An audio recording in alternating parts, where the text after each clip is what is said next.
Jirama, pénurie d'eau dans les zones périphériques.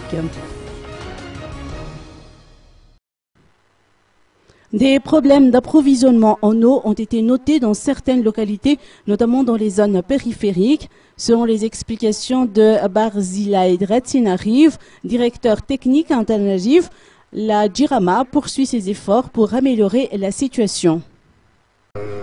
Oui, la Jirama reconnaît qu'il y a des problèmes en ce moment sur l'approvisionnement en eau sur Antananarive, notamment sur les zones périphériques.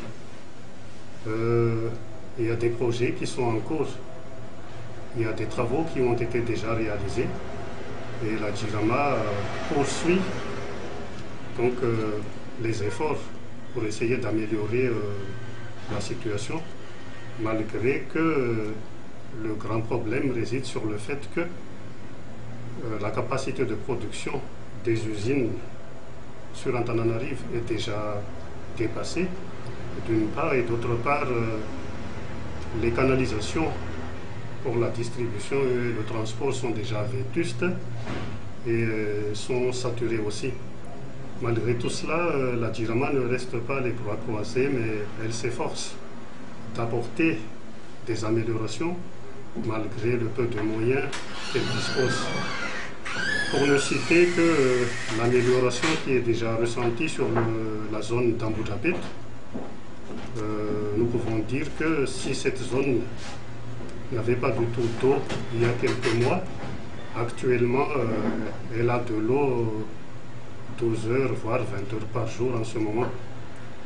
Concernant les autres zones qui sont en souffrance, notamment Yavlo, Ivat, Ambatmar, la Jirama aussi a des projets qui sont déjà en cours.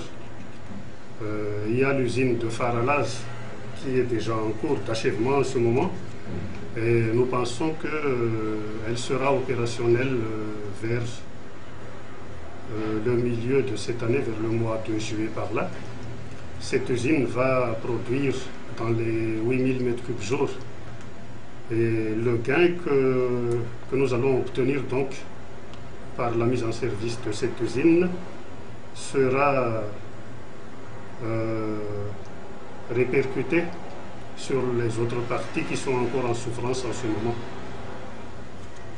Parce que l'usine de Faralaz est destinée donc à arroser la partie Amboudjatim, Ivat, en ce moment arrosée par Mandoucès. Et cette partie donc sera prochainement alimentée par Faralaz. Et le gain qu'on va obtenir sera destiné pour les autres zones en souffrance sur Yavlo, Aboumangapiel et quelques autres aussi. Certes, nous n'allons pas avoir une satisfaction à 100%, mais c'est sûr qu'on aura une amélioration palpable.